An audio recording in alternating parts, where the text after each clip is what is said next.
The red light above the airlock cycle barely cut through the gloom of the cargo bay. It pulsed with a slow mechanical heartbeat, thump hiss, marking the seconds as the decontamination protocols ran their course. I leaned back against the cold bulkhead, letting the heavy ceramite plating of my armor take the weight off my legs. My knees were screaming. 45 years of gravity, combat drops, and sleeping on metal decks had turned my joints into grinding bags of gravel.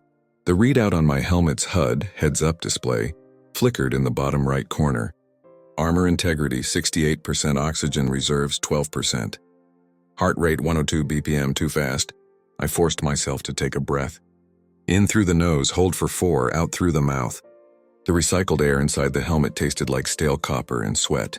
It was the taste of survival. Purge cycle complete, the ship's computer announced. Its voice was a synthesized female tone I had bought cheap at a scrapyard in the Titan sector. It sounded tired, which fit the ship perfectly. Atmosphere normalized. I reached up and disengaged the magnetic seals at my neck. With a sharp hiss of escaping pressure, I pulled the helmet off and clipped it to my belt. The smell of the Iron Mule hit me instantly. To a stranger, it would smell like a disaster. Ozone, leaking hydraulic fluid, burnt wiring, and old grease. To me, it smelled like the only safe place in a galaxy that wanted me dead. I looked across the small, cramped chamber. She was huddled in the corner, wedged between a stack of empty supply crates and the hydraulic piston of the inner door. Her name was Elara, that's what the manifest said. She was Varian, a species known for their ethereal beauty and their fragile bone structure. Her skin was a pale, luminous blue like moonlight on a frozen lake. Her ears, long and pointed, were pressed flat against her skull in a display of primal terror. She was shivering so violently that I could hear her teeth clicking together over the hum of the engine. She wore nothing but a thin gray tunic that was torn at the shoulder and stained with the grime of the mining colony I had just dragged her out of. She wasn't looking at me. She was looking at the floor, her violet eyes wide and unblinking. She was waiting for the blow. She was waiting for the shouting. That's what slavery does to a soul. It teaches you that silence is just the calm before the pain. I pushed myself off the wall. My magnetic boots clanked heavily on the grate floor. Clung, clung. At the sound of my movement, she flinched. She curled into a tighter ball, wrapping her thin arms around her head. "Easy," I said. My voice was rough, like two stones grinding together. I hadn't used it much in the last 3 weeks of silent hunting. "Nobody is going to hurt you here. The extraction is over." She didn't move. She didn't look up. I sighed and walked over to the equipment locker on the far wall. I keyed in the code, my old service number, and the metal door creaked open. Inside, it was organized chaos. Spare ammunition, a welding torch, a few rolls of duct tape, and my emergency supplies. I pulled out a thermal blanket. It wasn't one of those flimsy foil sheets civilians use. This was military-grade heavy wool with a thermal weave lining. It was scratchy, smelled like mothballs and gun oil, but it could keep a man warm on an ice moon. I walked back to her, moving slowly. I made sure my hands were visible. I made sure I didn't reach for the heavy pistol mag locked to my thigh. "Here," I said, holding the blanket out. "Take it. The ship runs cold when the engines are idling." She peeked out from behind her arms. She looked at the blanket, then at my face. She traced the line of the scar running down my left cheek, a souvenir from a plasma knife fight on Mars, and then her eyes locked onto the orange stripe painted across my chest armor. The stripe of the Earth Coalition Vanguard. The stripe of the Ronin class. "You..." Her voice was a dry rasp. She coughed, swallowed, and tried again. "You are human. Last time I checked," I muttered. "The masters," she whispered, shivering. "They say humans eat the weak. They say you have ice in your veins." I let out a short, humorless laugh. "Your masters say a lot of things to keep you scared. But your masters are currently floating in the vacuum back at that mining station, so I guess their opinion doesn't matter much anymore." I dropped the blanket gently over her shoulders. She flinched again, expecting a strike, but when she felt the weight and warmth of the wool, she grabbed it. She pulled it tight around herself, burying her face in the rough fabric. "Come on," I said, turning my back on her. It was a calculated move. Turning your back on a frightened creature shows you don't see them as a threat. It gives them space. Let's get some food. I haven't eaten in 2 days, and I get grumpy when my blood sugar drops. I walked through the inner door into the main corridor of the Iron Mule. It was a narrow hallway, cluttered with exposed pipes and bundles of multicolored wires that hung from the ceiling like jungle vines. The floor was metal grating, worn shiny in the middle by years of my boots pacing back and forth. This ship was ugly, it was slow. It broke down every other Tuesday, but it was mine. And right now it was the only thing standing between us and the Dominion fleet. I made my way to the galley. It was a glorified closet with a table bolted to the floor, and a food synthesizer that looked like it belonged in a museum. I sat down on the metal bench and began the ritual of removing my armor. First, the gauntlets click hiss. I set them on the table. My hands were scarred, the knuckles swollen and bruised. Next, the chest plate, I unlocked the side latches. It was heavy, a solid 20 pounds of composite alloy. I grunted as I lifted it over my head and set it down. Underneath, I was wearing a sweat-stained black t-shirt. I rubbed my face with my hands, feeling the grit of 3 days' worth of stubble. I felt every one of my 45 years. A shadow fell across the doorway. Elara was standing there. She was clutching the blanket so tight her knuckles were white. She looked at the small, messy kitchen. She looked at the half-disassembled drone I had been trying to fix on the counter. She looked at the weapon system's diagnostic screen flickering on the wall. "Sit," I said, nodding to the chair opposite me. "The synth can make soup or stew. Both taste like wet cardboard, but the stew has more salt." She hesitated, then stepped into the room. She moved silently, her bare feet making no sound on the metal. She sat on the edge of the chair, ready to bolt at any second. I got up and went to the synthesizer. I punched in the code for nutrient stew type 4. The machine whirred, clanked, and dispensed a steaming bowl of brown sludge. I grabbed a spoon and a packet of crackers. I placed the bowl in front of her. "Eat," I said. "It's not poison. It's just efficient." She looked at the food. Her stomach growled, a loud, undeniable sound in the quiet ship. Shame flushed her blue cheeks darker. She picked up the spoon with trembling fingers. She took a small sip. Then another. Suddenly the dam broke. She began to eat voraciously, shoveling the food into her mouth, ignoring the heat, ignoring the taste. She ate like someone who hadn't seen a full meal in weeks. I poured myself a cup of black coffee. Real beans, not synthesized. It was my one luxury. I sat back and watched her, wrapping my hands around the warm ceramic mug. You learn a lot about people by watching them eat. In the service, we used to say you could tell a man's character by whether he finished his rations or shared them. I've seen generals who wouldn't share a crust of bread, and I've seen grunts who would give you their last drop of water. Rank doesn't make you a man, hunger does. When the bowl was clean, licked clean, she set the spoon down. She looked at me, really looked at me for the first time. The terror was receding, replaced by a profound confusion. "Why?" she asked. Her voice was stronger now. "I am Varian. You are human, our species. We do not mix, we do not help." "Is that a rule?" I asked, taking a sip of the bitter coffee. "It is the way of the galaxy," she said. "The strong take, the weak serve. You destroyed the mine, you killed the guards. You risked your ship for what? To sell me to a new master. I am not strong. I cannot work in the heavy gravity. I'm worth nothing." I set my mug down. The sound rang clearly in the small room. "I didn't pull you out of there to sell you, Elara. And I didn't do it because I'm a hero. I did it because I'm a man who pays his debts." She frowned, her pointed ears twitching. "Debt? I have never met you. How can you owe me?" I leaned forward. The overhead light caught the silver in my hair and the deep lines around my eyes. 5 years ago, I began, my voice dropping to a low rumble. I was a prisoner of war on Vorex 4. The Dominion had shot down my squad. I was the only survivor. They threw me in a cage in the middle of the desert. They wanted to break me before the interrogation.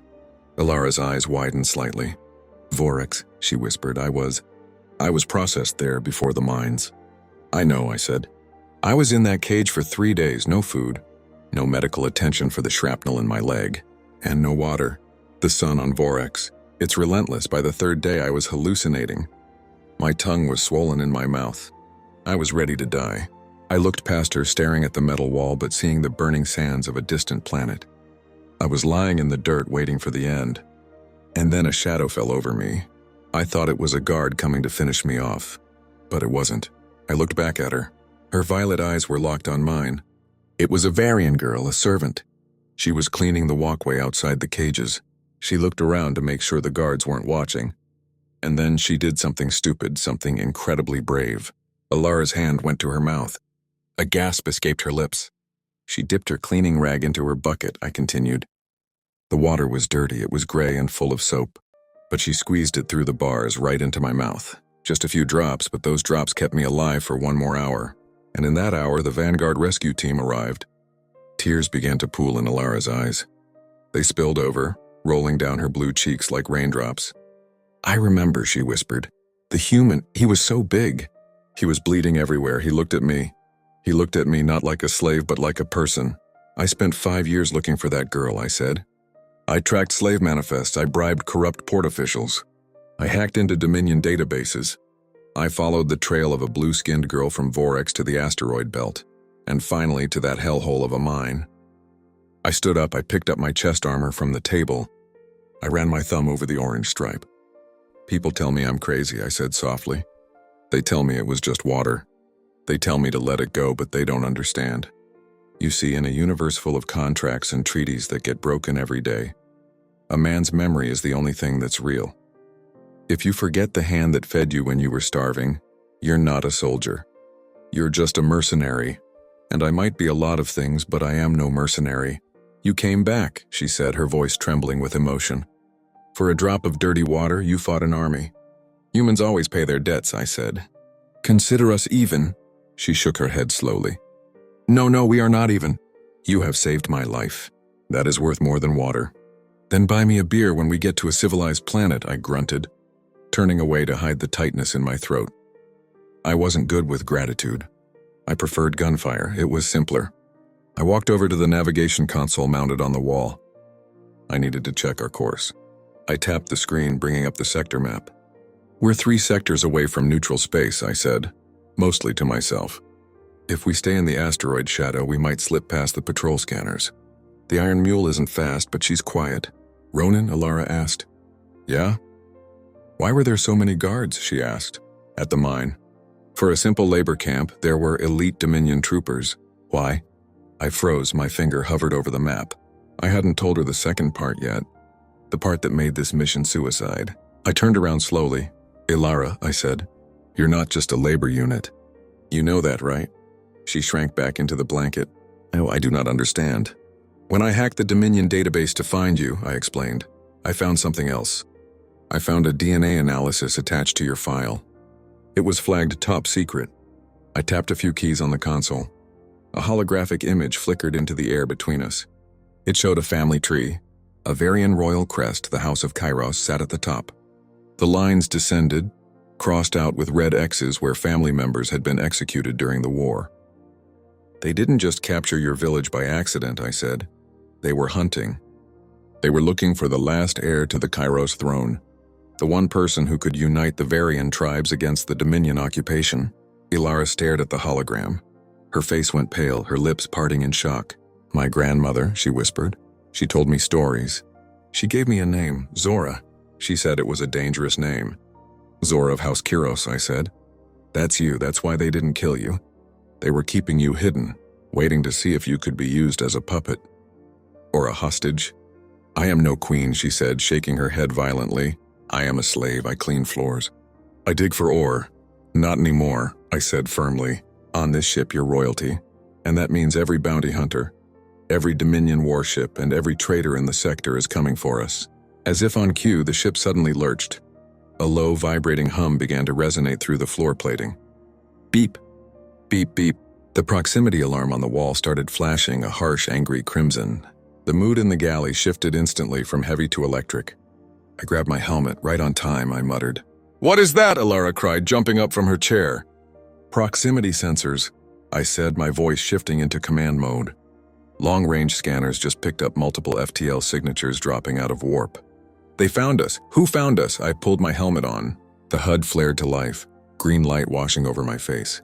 I checked the weapons status. Torpedo bays, empty railguns, 40% ammo. Shields unstable, just another Tuesday. "The Dominion," I said, locking the helmet seals. "And they brought friends." I looked at Elara. She was terrified again, trembling in her blanket. "Strap in, kid," I said. "And hold on to your breakfast. It's about to get bumpy." I turned and ran for the cockpit, the heavy thud-thud-thud of my boots echoing like a war drum. I slammed into the pilot's seat, the worn leather cracking under my weight. The harness clicked into place across my chest, locking over the orange stripe on my armor. "Talk to me, Mule," I growled at the dashboard. The main screen flickered to life, showing static before resolving into a terrifyingly clear tactical display. 3 distinct red triangles were closing in fast. Dominion frigates, I muttered. Mark IV interceptors. Fast, heavily shielded, and piloted by kids who think war is a video game. I flipped a row of toggle switches above my head. Click, click, click. The engine hum deepened from a purr to a roar. The floor plates vibrated against my boots. The Iron Mule wasn't a warship. She was a glorified dump truck with engines strapped to the back. She didn't have sleek lines or aerodynamic wings. She was a brick, but she was my brick. Elara stumbled into the cockpit, clutching the doorframe. She was still wrapped in the wool blanket, her blue face pale with motion sickness. "Strap in," I shouted, pointing to the co-pilot seat. "Unless you want to become a hood ornament on a Dominion cruiser." She scrambled into the seat. Her hands fumbled with the straps.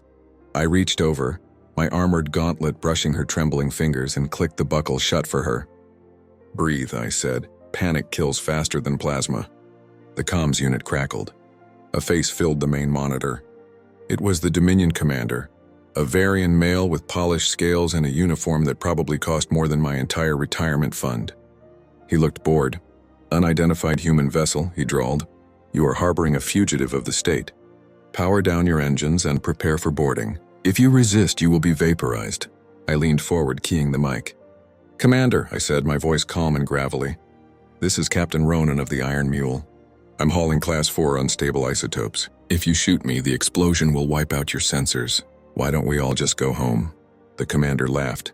It was a cold, sharp sound, a bluff. "You are a garbage scow, human. You have no isotopes. You have 30 seconds to surrender." The transmission cut. "He is going to kill us," Elara whispered. "We have no weapons. You said this is a mining ship." "I said she's a mining ship," I corrected, grabbing the dual control sticks. "I didn't say she wasn't dangerous." I pulled the throttle back, killing the forward momentum. The Iron Mule shuddered as the retro thrusters fired. "Computer," I barked. "Unlock the seismic charge launchers. Divert all auxiliary power to the rear deflector shields." "Seismic charges?" Elara asked, her eyes wide. "Those are for cracking asteroids. They are for mining." "Today," I gritted out as the G-forces slammed me back into my seat, "we're mining for idiots." Most people look at a tool and see only one use. A hammer is for nails. A wrench is for bolts, but a survivor sees potential in everything. If you can't think outside the manual, you die inside the box. That's the difference between a soldier and a technician. The first Dominion frigate opened fire. A beam of green plasma slashed through the darkness, hammering against our rear shields. The ship groaned like a dying beast. Sparks rained down from the overhead console, landing on my armor. "Shields at 60%, the computer warned. "Hang on," I yelled. I slammed the stick to the left. The Iron Mule didn't turn gracefully. She drifted, sliding sideways through the void. It was an ugly maneuver, but it worked. The plasma beam grazed our hull instead of punching through the engine block. "They're splitting up," I noted, watching the tactical map. Standard pincer movement.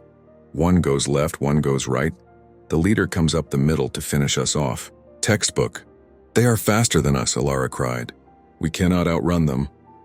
"I'm not trying to outrun them," I said, my eyes locked on the radar. "I'm taking them to the construction site."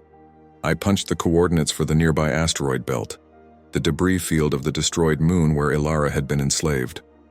It was a chaotic mess of tumbling rocks, dust, and magnetic interference. "We're going in there," Elara gasped. "That is suicide. The rocks will tear us apart." "Not if you know how to dance," I muttered. We hit the edge of the field at full burn. Rocks the size of houses tumbled past the cockpit window. The proximity alarms were screaming a constant solid tone. Beep! I killed the alarm. I didn't need a computer to tell me I was close to death. I could feel it in my fillings. The Dominion ships followed. They were arrogant. They thought their advanced targeting computers could handle the rocks. They were wrong. "Now we see who's really a pilot," I whispered. I wove the Iron Mule through the debris. I used the thrusters to pivot around a spinning iron core, scraping the paint off my starboard side. The sound was deafening. Screech! Metal on stone. The lead Dominion ship tried to follow my line, but he was too fast. He tried to correct, fired his thrusters, but momentum is a cruel mistress. He clipped the edge of the iron asteroid. His shields flared and failed. He spun out of control, slamming into a second rock. Explosion, silent, bright, and final. "One down," I growled. "Two to go." Elara was staring at me. She wasn't looking at the explosion. She was looking at my hands flying over the manual controls. "You fly like..." Like you are part of the ship, she said. She talks to me, I said, sweating now. The cockpit was getting hot. The cooling systems were overtaxed. And right now she's telling me she's tired. The remaining 2 frigates were smarter. They pulled up, flying above the asteroid field to rain fire down on us. They're bracketing us, I said. I can't dodge them forever. I need a distraction. I looked at the seismic charge panel. I had 3 charges left. These were heavy-duty explosives designed to split a planet's crust. Elara, I said sharply, I need you. She jumped. Me? I cannot fly. I don't need a pilot. I need an engineer. See that lever? The red one with the yellow stripes. It's the manual release for the cargo bay doors. Yes? When I tell you, I said, watching the radar, I want you to pull that lever and hold it down. It's going to override the safety protocols. What will happen? We're going to dump our coolant, I lied. Actually, we were going to dump the charges, but I didn't want to scare her more. Just pull it when I say mark. The 2 frigates dove for an attack run. They were coming in hot, locking their missiles. Steady, I whispered. My hand hovered over the detonator button. Steady, the missile lock tone whined. Mark, I roared. Elara yanked the lever with both hands. She put her entire small weight into it. The cargo bay doors groaned open. I released the 3 seismic charges. They drifted out behind us, silent black canisters floating in the void. The Dominion ships focused on my engines didn't even see them. They flew right over the charges. I waited 1 heartbeat. 2, 3, I smashed the detonator, boom. There is no sound in space but the shockwave. The shockwave you feel.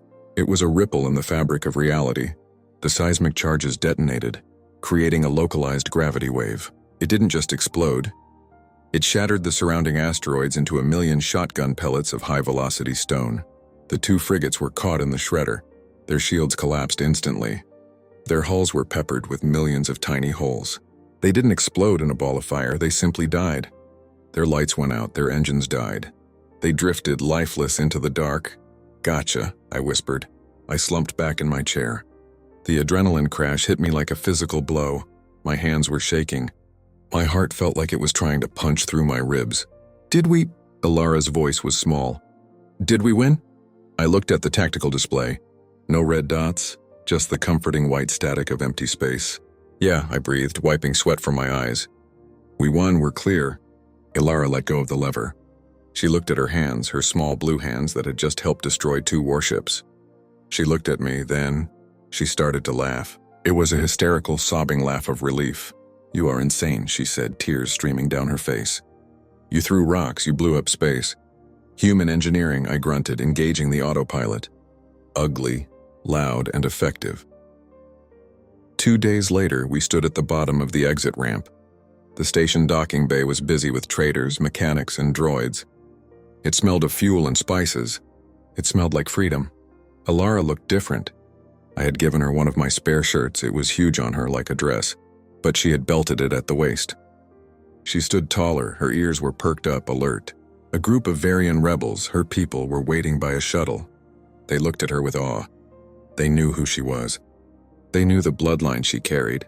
She turned to me. This is it, I said, awkwardly rubbing the back of my neck. Your ride is here. They'll take you to the sanctuary moon. You'll be safe there. She didn't move toward them. Instead, she reached into the pocket of her oversized shirt. She pulled out a small leather pouch. She opened it. Inside sat a gemstone the size of a hen's egg. It pulsed with an inner blue light. It was pure Kyrosite. I knew the market value. That one stone could buy a brand new ship. It could buy a retirement villa on a beach planet.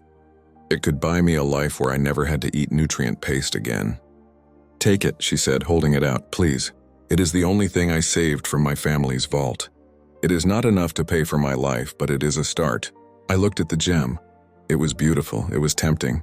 I looked at my ship behind me. Scarred, burnt, leaking hydraulic fluid. I looked at my armor, dented and scratched. I thought about my bank account, which currently had about enough credits for a sandwich. I reached out, my calloused hand covered hers. But I didn't take the stone. I gently closed her fingers around it and pushed her hand back toward her chest. Keep it, I said. She blinked, confused. But the debt. You said humans always pay debts, but you do not accept payment? Elara, I said, my voice soft but firm. That stone is for your people. You're going to need ships, You're going to need weapons. You're going to need to rebuild a kingdom. But what about you? She asked. You risked everything. You have nothing, I smiled. A real, genuine smile that made the scar on my cheek crinkle. I didn't do this for the money, kid. I did it because 5 years ago, a girl gave a dying soldier a drink of water. That was the transaction. We're square. There's a difference between a job and a duty. A job is what you do for a paycheck. A duty is what you do so you can look at yourself in the mirror in the morning. I've met billionaires who couldn't sleep at night, and I've met broke soldiers who slept like babies. I know which one I'd rather be. She opened it. Inside sat a gemstone the size of a hen's egg. It pulsed with an inner blue light. It was pure Kyrosite. I knew the market value. That one stone could buy a brand new ship. It could buy a retirement villa on a beach planet.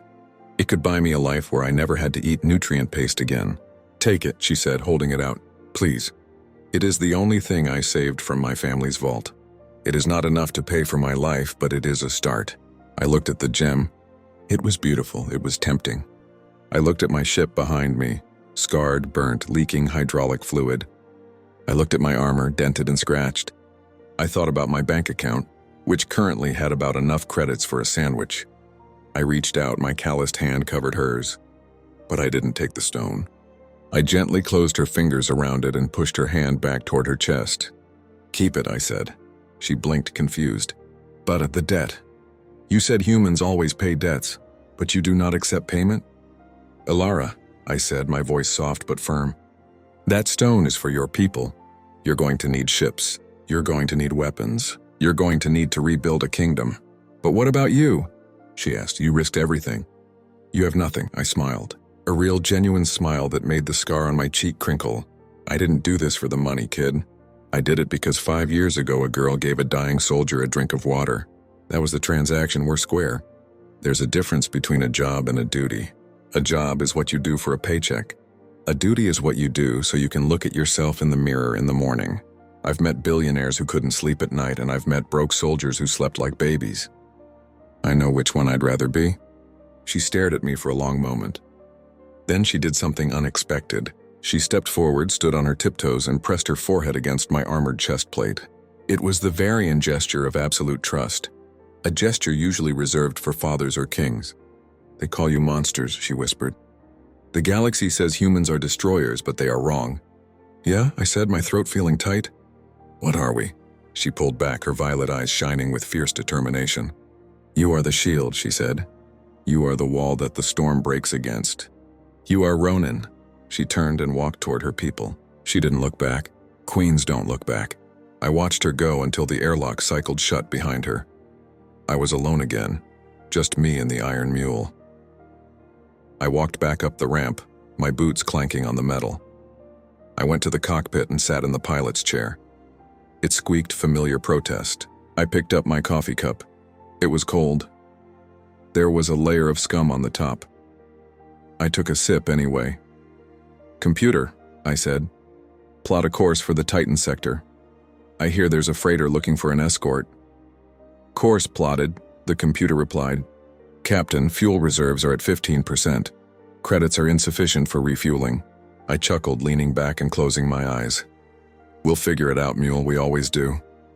I wasn't rich, I wasn't famous, I was tired, sore, and broke. But as the stars streaked into lines of light outside my window, I realized something. I was free. And my debts were paid.